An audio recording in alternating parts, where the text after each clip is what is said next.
guys on a deck gun. The west tower's out of control. Roger that. Kroger, hop up on an engine. I need you to make it rain on that building. There have been scant few titles throughout the history of video games that allow players to step into the role of a firefighter. Epicenter Studios is trying to set this right with its latest title, Real Heroes Firefighter. The game promises to deliver an authentic simulation of the daily life of the brave men and women of the Los Angeles Fire Department. Does the resulting experience rage like an inferno, or is it a false alarm? I'm going in. Negative. Everyone stay back.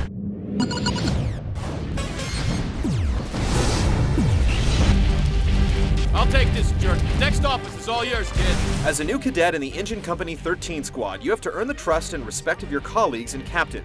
But apart from the occasional bit of banter between you and your teammates, there's no real overarching plot in Real Heroes. Instead, each level has intermittent stories revolving around various situations, such as storming through a robotics lab to destroy the remains of the T-100 from Terminator 2, yes, really, or saving theme park attendees from a fire-breathing dragon.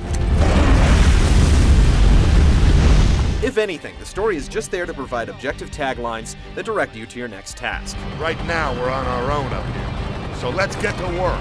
As a new recruit, you'll learn the ropes of battling blazes on your way to becoming a full-time firefighter. The game is structured around a single-player campaign that takes you through a tutorial course and 9 levels. There are no other modes included. The majority of the experience is extremely repetitive as you endure the mundane task of getting infernos under control and rescuing oblivious citizens. Oh no! We have to get out of this room. It's not until the later levels that the game becomes rather enjoyable thanks to an interesting diversity of experiences, but by that point, it's too late to redeem it. Surviving each level requires you to clear countless fires using several tools from your arsenal. There is the basic hose, which shoots out a powerful blast of water for long-range attacks, or a weaker spray for close-range flames. You're also given other tools, such as a halligan and an axe, but their use is very situational. In some cases, you'll pull out your special gear for a specific situation, and not have to use it again for the remainder of the level. Aside from clearing flames, you need to tackle several objectives in each level. The problem is that many of these are confusing due to vague direction on the part of the game. There's often very little indication that you're doing the right thing, reducing many of the more difficult objectives to a process of trial and error. Additionally, for a game that strives for realism, having to save theme park attendees from a blazing dragon is a bit of a stretch. The game's poor AI is also exposed during the segments where you need to aid victims, and some of the requests are so ridiculous that you'll be tempted to let them perish in the flames. Magic! Oh, you were always my favorite! There's also a half-hearted attempt to lend the game some replay value by including a few hidden tokens which unlock upgrades to your existing gear, as well as help reveal the cause of each fire. But overall, they don't do much to bolster this weak package. You firefighters are so heroic.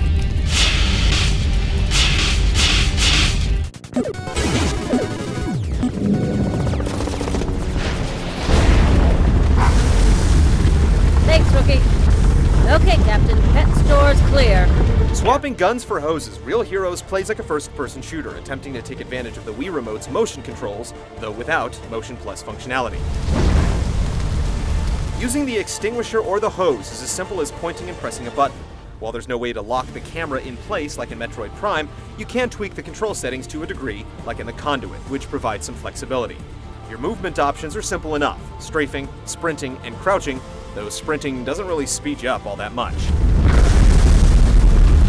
The main control issues with Real Heroes have to do with the motion controls that govern your specialized gear. You'll find yourself accidentally swinging your axe constantly, as well as having to repeatedly perform the motion for the Halligan before it finally works. Using the rotary saw as a chore, as lining up the blade is more difficult than it should be. At least the hydraulic spread works well, but then again, you're not called upon to use it very often. For the most part, everything is either unresponsive or just marginally used, never reaching a happy medium. However, for the more intense sections, which focus solely on stopping the destructive power of nature, the controls work well. It's just a shame the rest of the controls can't keep pace.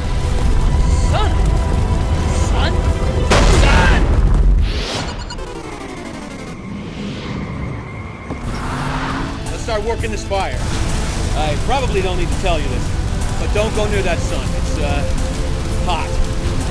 Right from the get-go, it's obvious that Real Heroes' emphasis isn't on visuals. Everything from the environments to the character models to even the fires themselves screams disaster. Holy crap. The game looks like a relic from a generation long past. The soundtrack doesn't fare much better with its bland tunes, and the voice talent is wasted on terrible dialogue. This wasn't my fault.